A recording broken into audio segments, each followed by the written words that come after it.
ಚಿತ್ರದುರ್ಗ ರೇಣುಕಾಸ್ವಾಮಿ ಕೊಲೆ ಕೇಸ್ ಪ್ರದೋಷ ಮಾಫಿ ಸಾಕ್ಷಿ ಸಂಬಂಧ ವಿಚಾರಣೆ ಪ್ರದೋಷ ಹೇಳಿಕೆ ದಾಖಲಿಸಲು ಕಾಲಾವಕಾಶ. ಚಿತ್ರದುರ್ಗ ರೇಣುಕಾಸ್ವಾಮಿ ಕೊಲೆ ಕೇಸ್ನಲ್ಲಿ ವಿಚಾರಣೆ ನಡೀತಾ ಇದೆ. ಪ್ರದೋಷ ಮಾಫಿ ಸಾಕ್ಷಿ ಸಂಬಂಧ ವಿಚಾರಣೆಯನ್ನ ನಡೆಸುತ್ತಿದ್ದಾರೆ.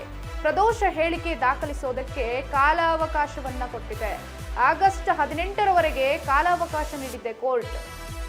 ಪ್ರದೋಷ ಹೇಳಿಕೆಯನ್ನ ದಾಖಲಿಸುವುದಕ್ಕೆ ಆಗಸ್ಟ್ 18ರವರೆಗೆ ಕಾಲಾವಕಾಶ ನೀಡಿದೆ. 19ನೇ ಸಿಸಿಎಚ್ ಕೋರ್ಟ್ನಲ್ಲಿ ವಿಚಾರಣೆ ನಡೆಯಲಿದೆ. ದರ್ಶನ್ ಪರ ವಕೀಲರ ಮನವಿಗೆ ಸ್ಪಂದನೆ ನೀಡಿದ್ದಾರೆ. ಪ್ರದೋಷ ಪರ ವಕೀಲ ದಿವಾಕರ್ ವಾದವನ್ನ ಮಾಡ್ತಿದ್ದಾರೆ.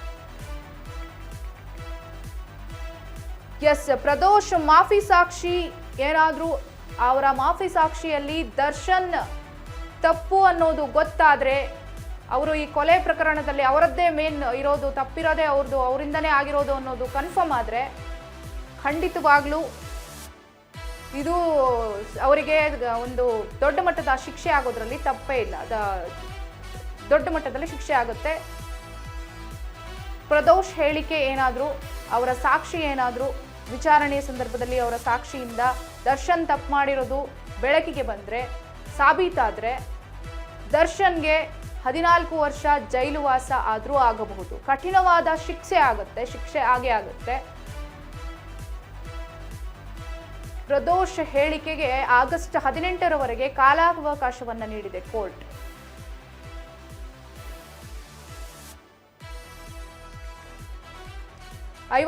ನೇ ಸಿಸಿಎಚ್ ಕೋರ್ಟ್ನಲ್ಲಿ ವಿಚಾರಣೆ ನಡೆಸಲಾಗುತ್ತೆ. ದರ್ಶನ್ ಪರ ವಕೀಲರ ಮನವಿಗೆ ಸ್ಪಂದನೆಯನ್ನ ನೀಡಿದ್ದಾರೆ. ಪ್ರದೋಷ್ ಪರ ವಕೀಲ್ ದಿವಾಕರ ವಾದವನ್ನ ಮಾಡ್ತಿದ್ದಾರೆ.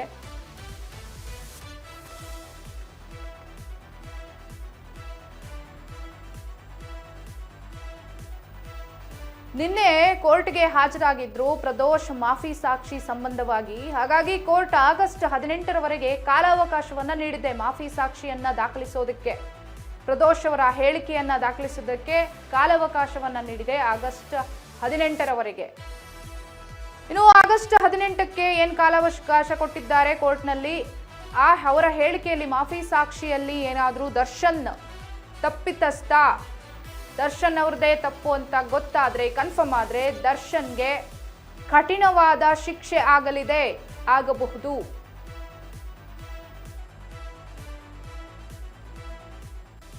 ಪ್ರದೋಷ್ ಮಾಫಿ ಸಾಕ್ಷಿಯಲ್ಲಿ ದರ್ಶನ್ ತಪ್ಪು ಕಂಡು ಬಂದಲ್ಲಿ, ಕನ್ಫರ್ಮ್ ಆದಲ್ಲಿ ಅವರಿಗೆ ಕಠಿಣವಾದ ಶಿಕ್ಷೆ ಆಗಲಿದೆ.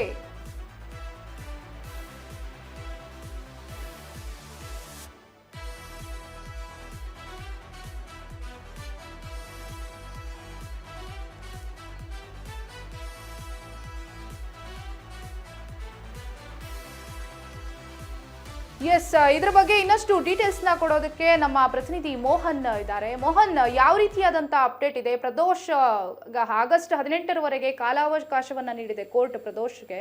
ಸೊ ಈಗ ಏನ್ ಬೆಳವಣಿಗೆ ಇದೆ ಪ್ರದೋಷ್? ಹೌದು ರಾಶಿಕಾ, ಏನು ನಿನ್ನೆ 59ನೇ ಸಿಸಿಎಸ್ ಕೋರ್ಟ್ ನಲ್ಲಿ ಪ್ರದೋಷ್ ಒಂದು ಮಾಫಿ ಸಾಕ್ಷಿಯನ್ನು ಪರಿಗಣಿಸಬೇಕಾ ಬೇಡವಾ ಅಂತ ಇದ್ರ ಬಗ್ಗೆ ಚರ್ಚೆ ನಡೀತಾ ಇತ್ತು. ಈ ಸಮಯದಲ್ಲಿ ಪ್ರದೋಷ್ನ ಏನು ಮಾಫಿ ಸಾಕ್ಷಿಯನ್ನು ಪರಿಗಣಿಸಬೇಕಾ ಬೇಕಾ ಅನ್ನೋದು ಪೆಂಡಿಂಗ್ ಅಲ್ಲಿ ಇಟ್ಟಿದ್ರು. ಮತ್ತು ಈ ಮಾಫಿ ಸಾಕ್ಷಿಗೆ ಅಪೇಕ್ಷಣೆ ಅರ್ಜಿ ಸಲ್ಲಿಸುವಂತ ಬೇರೆ ಅಪರಾಧಿಗಳು, ಅಂದ್ರೆ ದರ್ಶನ್ ಜೊತೆಲಿದ್ರಲ್ಲ ಆ ಅಪರಾಧಿಗಳು ಹಾಗೂ ದರ್ಶನ್ ಸೇರಿ ಅವರು ಒಂದು ಮಾಫಿ ಸಾಕ್ಷಿಗೆ ಅಪೇಕ್ಷಣೆ ಅರ್ಜಿಯನ್ನು ಸಲ್ಲಿಸಬಾರ್ದು ಅಂತೇಳಿ ಒಂದು ಆದೇಶವನ್ನು ನಮ್ಮ ಸಿಸಿಎಸ್ ಕೋರ್ಟ್ ಕೊಟ್ಟಿತ್ತು. ಈ ಆದೇಶವನ್ನು ಕುರಿತು ಇವತ್ತು ಕೋರ್ಟ್ ನಲ್ಲಿ ವಾದ ಆಗುತ್ತೆ. ಆ ವಾದ ಆದ ನಂತರ ಏನು ದರ್ಶನ್ ಅಥವಾ ದರ್ಶನ್ ಜೊತೆಲಿದ್ದಂತ ಆರೋಪಿಗಳು 1 ವಾರ ಕಾಲಾವಕಾಶ ಕೊಡಿ, ನಮ್ಗೆ ನಾವು ಹೈಕೋರ್ಟ್ಗೆ ಮನವಿಯನ್ನು ಸಲ್ಲಿಸಬಹುದು ಅಂತ ಒಂದು ಚಾನ್ಸ್ ಇದೆ, ಅದಕ್ಕಾಗಿ ನಮ್ಗೆ 1 ವಾರ ಕಾಲಾವಕಾಶ ಬೇಕು ಅಂತ ಕೇಳ್ಕೊಂತಾರೆ. ಇಂಥ ಸಮಯದಲ್ಲಿ ಕೋರ್ಟ್ ಮುಂದಿನ 18ನೇ ತಾರೀಕಿಗೆ 1 ವಾರ ಕಾಲಾವಕಾಶ ಕೊಡುತ್ತೆ. ಇನ್ನು ವಾದ ಪ್ರತಿವಾದಗಳನ್ನ ನೋಡೋದಾದ್ರೆ, ಏನು ಪ್ರದೋಷ್ ಪರ ವಕೀಲರಿದ್ರು ದಿನಾಕರ್ ಅವರು ಪ್ರದೋಷ್ ಅಪ್ರೂವಲ್ ಆಗಲು ಬಯಸ್ತಿದ್ದಾರೆ. ಅವರ ಹೇಳಿಕೆಯನ್ನು ನೀವು ತಗೋಬೇಕು, ಹೇಳಿಕೆಯನ್ನು ತಗೊಂಡಿದ್ರೆ ಈ ಪ್ರಕರಣದಲ್ಲಿ ಕಿಡ್ನಾಪ್, ಕೊಲೆ ಹಾಗೂ ಸಾಕ್ಷಿನಾಶ ಮುಂತಾದಗಳು ಅಪರಾಧಗಳು ಕಂಡು ಬಂದಿವೆ. ಹೀಗಾಗಿ ನೀವು ಕೋರ್ಟ್ನಲ್ಲಿ ಈ ಹೇಳಿಕೆಗಳನ್ನ ತಗೊಂಡಿದ್ರೆ ತಡವಾದ್ರೆ, ಅಥವಾ ತಗೊಳ್ಳೋದು ನೀವು ತಡವಾದ್ರೆ ಇದ್ರ ಮೇಲೆ ಪ್ರಭಾವ ಬೀರುವ ಸಾಧ್ಯತೆ ಇದೆ ಅಂತ ವಾದ ಮಾಡ್ತಾರೆ. ಇದಾದ ನಂತರ ದರ್ಶನ್ ವಾದಕ್ಕೆ ದಿನಕರ್ ವಾದಕ್ಕೆ ದರ್ಶನ್ ಪರ ಅಂಶದ್ ಪಾಷಾ ಅವರು ವಾದ ಮಾಡ್ತಾರೆ. ಹೈಕೋರ್ಟ್ ನಲ್ಲಿ ಪ್ರಶ್ನಿಸಲು ನಮ್ಗೆ ಅವಕಾಶ ಇದೆ, ನಮ್ಗೆ ಕಾಲಾವಕಾಶ ಕೊಡಿ. ಒಂದು ವೇಳೆ ಹೈಕೋರ್ಟ್ ಸೆಕ್ಷನ್ ಕೋರ್ಟ್ ಆದೇಶವನ್ನೇ ಎತ್ತಿ ಹಿಡಿದಿದ್ದಾದ್ರೆ ನೀವು ಅವಾಗ ಏನು ಓಕೆ ಮೋಹನ್, ಧನ್ಯವಾದ ತಮ್ಮೆಲ್ಲ ಮಾಹಿತಿಗಾಗಿ. ಎಸ್, ಪ್ರದೋಷ್ ಮಾಫಿ ಸಾಕ್ಷಿ ಸಾಬೀತಾದಲ್ಲಿ ದರ್ಶನ್ಗೆ ಕಂಟಕ ಕಟ್ಟಿಟ್ಟ ಬುತ್ತಿ. ಪ್ರದೋಷ್ ಮಾಫಿ ಸಾಕ್ಷಿಗೆ ಆಗಸ್ಟ್ 18ರವರೆಗೆ ಕಾಲಾವಕಾಶ ನೀಡಿದೆ ಕೋರ್ಟ್. 59ನೇ ಸಿಸಿಎಚ್ ಕೋರ್ಟ್ನಲ್ಲಿ ವಿಚಾರಣೆ ನಡೆಯಲಿದೆ.